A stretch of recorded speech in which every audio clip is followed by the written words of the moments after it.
সুপ্রিয় এসএসসি ২৬ তোমাদের আজকে ইংলিশ ফাইনাল স্মার্ট সাজেশন দেবো ইনশাল্লাহ। এখান থেকে A+ নিশ্চিত। এগুলো পড়ে গেলে dialogue, writing part, seen unseen সব কিছুর আজকে আমরা সিলেবাস বা সাজেশন যেটাই বলো সেটা দিব। এগুলো পড়লে সকল বোর্ডে কমন পড়বে। এছাড়াও তোমাদের প্রত্যেক পরীক্ষা শেষে যে প্রশ্নগুলো হয় সেই প্রশ্নগুলোর সলভ পেতে চাইলে আমাদের চ্যানেলটা দ্রুত সাবস্ক্রাইব করে রাখো। আমাদের এই চ্যানেলে অনেক কিছু দেওয়া হয়, যদি সাবস্ক্রাইব না করো তাহলে মিস হয়ে যাবে, তো দ্রুত সাবস্ক্রাইব করে ফেলো। তো সিন প্যাসেজগুলোর মধ্যে যেগুলো আসতে পারে সেগুলো সিন প্যাসেজগুলো দেখো টপ প্রিয়রিটি, মানে এগুলাই আসবে ইনশাল্লাহ। এই প্যাসেজগুলো বারবার আসে, তাই ভালোভাবে পড়া জরুরি। দেখো, এক human can neither change the suns, unit 2 lesson 1 থেকে 3 ভালো করে পড়বা, এগুলো থেকে কমন সকল board. 2 number Pritilata Waddedar was born in Chittagong, unit 10 lesson 10। Zahir Raihan was one of the best talented, unit 10 lesson 4। তারপর 4 নম্বরে রয়েছে মেহেরজান লিভ ইন ইসলাম, মানে বস্তিতে on the Sirajganj, unit 2 lesson 1। তারপর 5 number art should comfort the distribute and disturb, unit 16।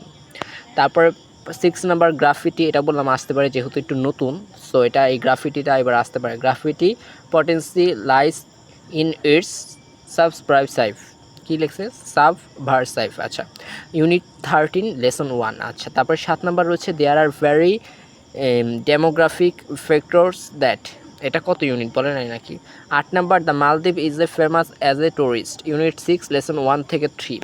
9 number the Republic of মালদ্বীপ, মানে দুইটাই মালদ্বীপ নিয়ে, এটা ইউনিট 3 লেসন 3, ডাবল এসে পড়ছে। আচ্ছা, 10 number loyalness is a universal emotion that, এগুলো পড়লে ইনশাল্লাহ কমন।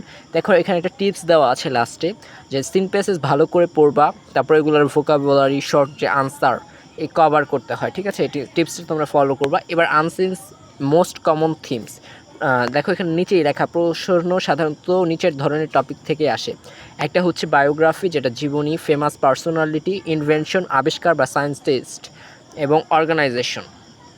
তো এই টপিকগুলোর মধ্যে আছে শেরে বাংলায় কি ফজলুল হক, আসলে এটা অনেক ইম্পর্টেন্ট, অনেক ইম্পর্টেন্ট।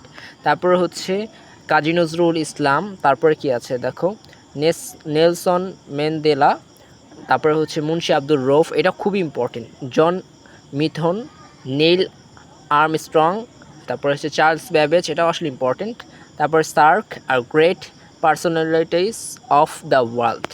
আচ্ছা, টিপস, এখানেও বেসিক ইনফো কিওয়ার্ডস ধরতে পারলে আনসার সহজে হয়ে যায়। এবার completing story, high scoring part, দেখতেছে এই গল্পগুলো সবচেয়ে বেশি এসেছে।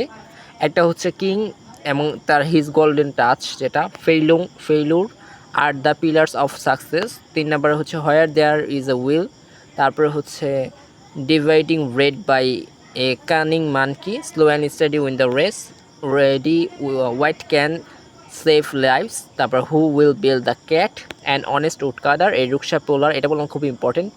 আর এটা the kindness of mister Shahjahan সিরা, ঠিক আছে। এবং টিপস রয়েছে কি ক্লিয়ার বিগিনিং, মানে প্রথম ফার্স্টের অংশ এবং লাস্টের অংশটা ভালো করে বুঝবা। লজিক্যাল ইন্ট, মানে কি শিক্ষা দিচ্ছে, প্রত্যেকটা গল্পের শিক্ষাটা যদি মুখস্থ করে যেতে পারো ইনশাল্লাহ 9-10 পেয়ে যাবা, মানে 9-10 পেয়ে যাবা। আর ডায়লগ রাইটিংয়ের মধ্যে মোস্ট রিপিটেড টপিকস যেগুলো পরীক্ষায় সবচেয়ে বেশি আসছে, সেটা use abuses of mobile phone, importance of learning computer, আর এটা importance of learning English, reading newspaper, plan after SSC, road assistant, bad effect of smoking, games sport, dengue fever, village VS city life, exam preparation. এখানে tips simple language, natural conversation, এবং 8-10 exchange রাখলে safe. তো এইগুলোই মোটামুটি। আর final advice, must follow, এগুলো ফলোই করতে হবে। যেটা সিন প্যাসেজ ফার্স্ট প্রায়োরিটি, মানে আসলে সিনগুলো বললাম বই থেকে আসে, তো এগুলোকে সবচেয়ে বেশি গুরুত্ব দিয়ে পড়তে হবে। যে সিন প্যাসেজগুলোর যে ভোকাবুলারিগুলো এগুলো খুব ইম্পর্টেন্ট, এগুলো থেকে এমসিকিউ আসে যেগুলো আননোন ভোকাবুলারি, ঠিক আছে। সো এগুলো ভালো করে পড়বা। স্টোরি এবং ডায়লগ প্র্যাকটিস করতে হবে। Most unseen smart reading skill, মানে তোমার ভোকাবুলারি জানলে অনেক কিছু, আর গ্রামার আইটেমটা যদি তুমি দক্ষ হও, ভালো করে একটা রেজাল্ট এসে পড়বে, একটি এসে পড়বে। আর সেকেন্ড পেপারের সাজেশন দেওয়া হবে ফার্স্ট পেপার শেষ হলে।